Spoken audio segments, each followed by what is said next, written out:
Sandhills, Thedford, and South Loup, two area teams blazing through the 2023 D2 football playoff bracket. They met in Dunning, Nebraska, with the town's population swelling for the bout. Both squads knew a physical game was ahead, with the prize being a trip to Memorial Stadium in Lincoln. South Loup would strike first on their very first offensive snap. From the shotgun, snap back. Connell surveys, throws it over the top, has Gracie right into the breadbasket. Gracie's gone! The Knights offense couldn't find their footing, punting away their next two possessions. South Loup would score one more time before the quarter ended. Up to the line, a wide receiver each way. Star stands to the right of Connell in the shotgun. Snap back, design quarterback run. Connell inside the 5, walks into the end zone, untouched. Touchdown, South Loup Bobcats. They go up 12-0 here in Dunning.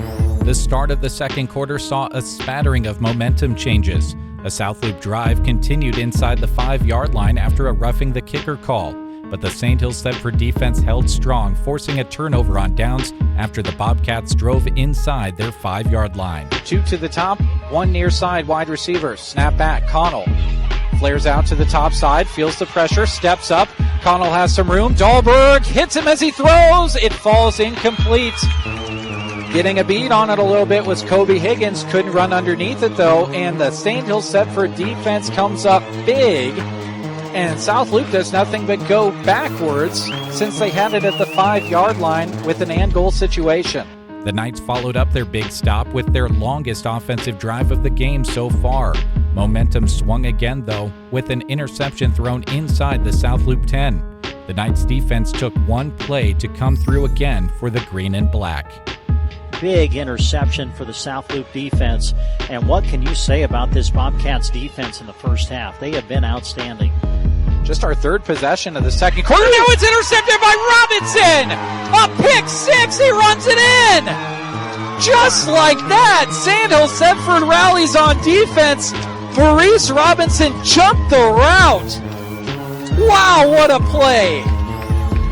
The pick 6 put the Knights on the board, now trailing 6-12. South Loup would answer, though, in just 2 plays. 2:22 to go. Clock stopped. Ball from the 6-yard line. I formation for Connell, goes under center. Snap back. Connell picks his lane, runs forward. Did he get in? He did. 2 plays and a score for South Loup on the answer after the pick 6 last time out. And the lead is 12 again here in Dunning for the Bobcats. At that point, only a time traveler would know that would be South Loup's final score of the game. The Knights scored on their last possession of the half on a 3-yard Kyle Cox run. The teams traded punts to open the third before the Knights defense tied the game. Same formation, Star behind Connell this time. Belly action again on the read, and coming in there and blowing it up. Football's on the ground. Kyle Cox has it. He's going to return it. The 30, the 20, 15, 10, 5. Touchdown, Sandhills Thedford. We've got a tie ball game in Dunning. I think he picked it up at the 38-yard line of Sandhills Thedford. I'm going to call it a 42-yard fumble return for a touchdown. Tied at 18 at the 7-minute mark of the third, it was all gas pedal for Sandhills Thedford the rest of the way, starting with 3 more points via field goal. It'll be a 30-yarder. Dahlberg puts it down and puts it right through the uprights. It's 3 points for Sandhills Thedford, the 30-yard field goal for Brady Dahlberg. What a great weapon to have in your arsenal if you're Sandhills Thedford. Yeah, it is. Very good weapon, a big weapon, and it's a weapon that has given Sandhills Thedford their first lead of the game. With their first lead of the game heading into the fourth quarter, the Knights defense continued their dominant play. Well, Brent, could the tension be any higher for all of these people here in attendance? It's the fourth quarter, 7:08 to go, trailing by 3. It comes to this, a 4th and 3 for South Loup. Here comes the noise from those in green and black in attendance. 1 wide receiver each way. Paulson to the left of Connell in the shotgun. Trey, snap back, option, pitches it. Paulson, not going to get it!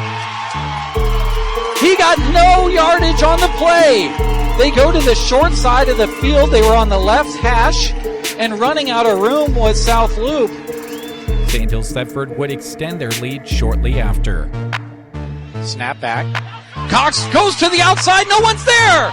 He's going to run into the end zone. From 26 yards out, it's a score for Sandhills Thedford, and they do just what Brent said South Loup could not let them do. They score from 26 yards out. It's 27-18 Sandhills Thedford. Now with a 2-possession lead, the Knights defense tallied another turnover. 2 wide receivers to the top, snap back to Connell. Connell drops back, fires one. It's intercepted right into the hands of Maurice Robinson. That might just put a bow on this one. All the Sandhills Thedford faithful in attendance seem to think so. 30 seconds real time and 0 seconds clock time later, Kyle Cox found wide open space again. Kyle Cox runs forward, has the edge again. He's gone. 47 yards on the touchdown, one play. My goodness gracious, I can't believe what I'm seeing. 33-18 is the Knights' lead. They want Lincoln so bad. That touchdown put the eventual final score on the board in Dunning. A 33-18 victory for Sandhills Thedford over the only team capable of defeating them in the regular season. The Knights now take a huge dose of momentum and the energy of 2 communities with them to Memorial Stadium in Lincoln. It's the Knights of Sandhills Thedford and the Blue Devils of Wynot for the D2 Championship. Join us in Lincoln or listen on your radio, computer, tablet, or phone on KBBN Radio.